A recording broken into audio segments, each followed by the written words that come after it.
Hello Pisces, these are your tarot cards for April of 2023. I'm Danielle Stimpson of Learn Reiki Philadelphia, and if you would like to join me for my regular healing live stream right here on YouTube, go ahead and click the subscribe button with your notifications on so you don't miss an opportunity to join.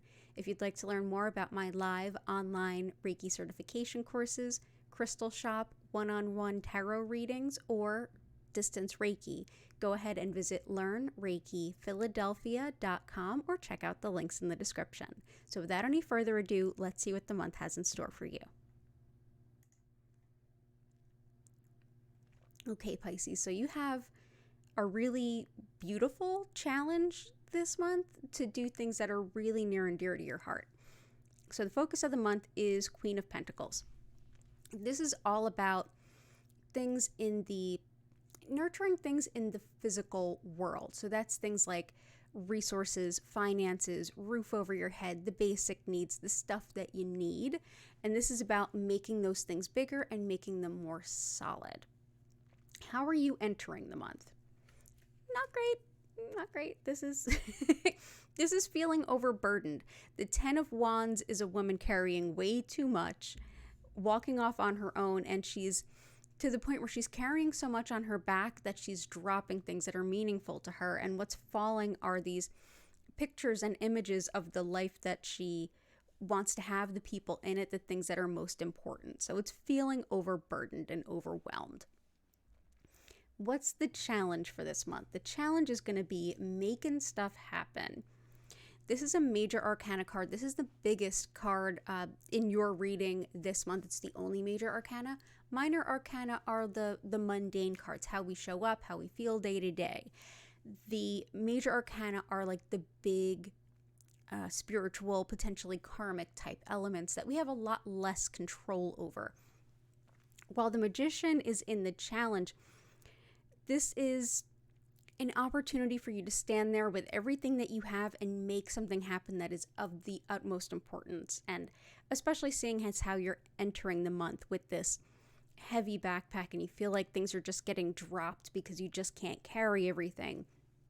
The thought or idea of making something happen just probably seems like almost a bridge too far or a rod too much in this case. It is a challenge, but you can make this happen. There are some additional cards that give us some idea about the best way to move forward. And that's actually the next card. So what do you do with it? This is the 9 of Swords, and it looks like a scary card. And it feels scary when it applies to you. But there is definitely some healing wisdom here. Swords are all about intellect, mental, thinking, logic, and being kept up at night. This is a card that can represent things like worry, fear, and regret. And this is all about how it feels like she's surrounded by swords. It's keeping her up. At the same time, these swords aren't literally real. These aren't things that are actually going to hurt her. This is a card where the wisdom of it is you feel like you're metaphorically stabbing yourself in the mind, stabbing yourself in the heart, but you're doing it with your logic. You're, instead of using your mind in a way that could think of new ways, new approaches, and how to be in control of something, it's overwhelming itself with ways that it can experience harm. So this is the space in this reading that actually represents the best path forward. So the best path forward is not going to be lying in bed awake and freaking out. What it's going to be, the advice is looking at all of these proverbial swords, they're not literal, and see what are the things that are keeping you stuck, fearful, worried, and anxious, and thinking back on the past, things that you can't change potentially too. It's a matter of going through and seeing which of the things that you're worried about are things that could happen that you need to address, and which are things that are almost worries for worry's sake, or even pain from the past that feels like it's still happening. The best path forward for this month is to get ahead of the fears and the hesitancy to step forward, whatever might be hindering your path forward. The challenge is going to be making happen what you want to have happen. And you've entered the month with that 10 of Wands. This might be an opportunity to really look at, are you really doing the things that are important to you, or are you looking at the obligations you've accepted that maybe don't serve you? Or are you looking at obligations that maybe belong back with someone else? Are you, what do you need to cut from that big backpack full of things to make room for what's important so that you can stand like the magician and make happen what you want to have happen? This is also a sign that this is definitely a time if you want to reach out and have someone help you with this. Somebody you entrust that you really chat with, that you talk to. If this is something more like therapy, if this is something more like working with a coach to look at all the different pieces of your life and where your mind is going and where you get stuck, that would be really helpful. Figuring out how to deal with those things that keep you up at night rather than just continually ruminating on these things with no real plan or opportunity to step over them or overcome them, and how to sort of deal with that. So that's the best way forward. Look at what's holding you hostage mentally and finding a way to let it go.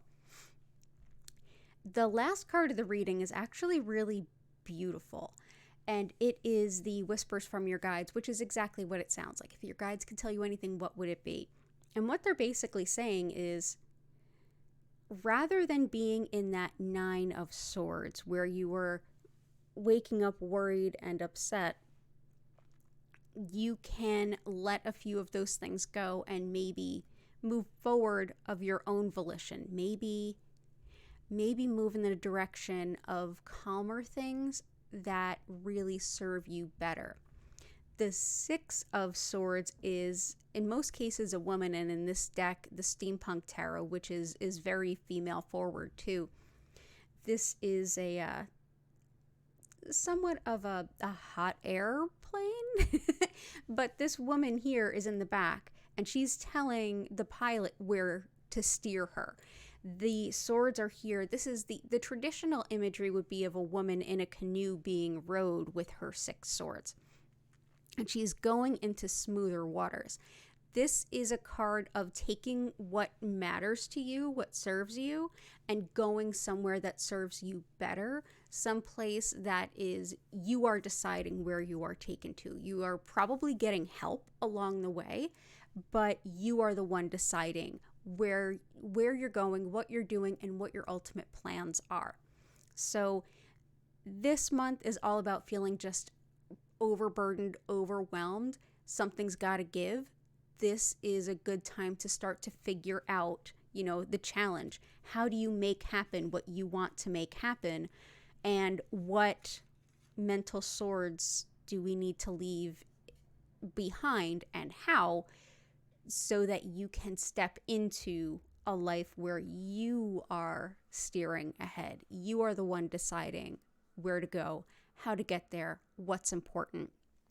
Embracing that inner Queen of Pentacles, that is the focus of the month. So with this, I wish you all the best. There's definitely a lot of illumination coming out this month.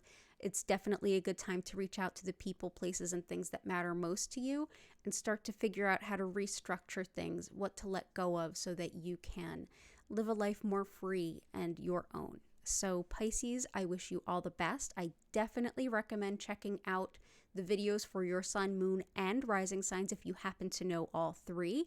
And definitely subscribe with your notifications on if you want to be the first to know when your May cards are available. So thank you so much, Pisces. All the best to you, and have a happy April.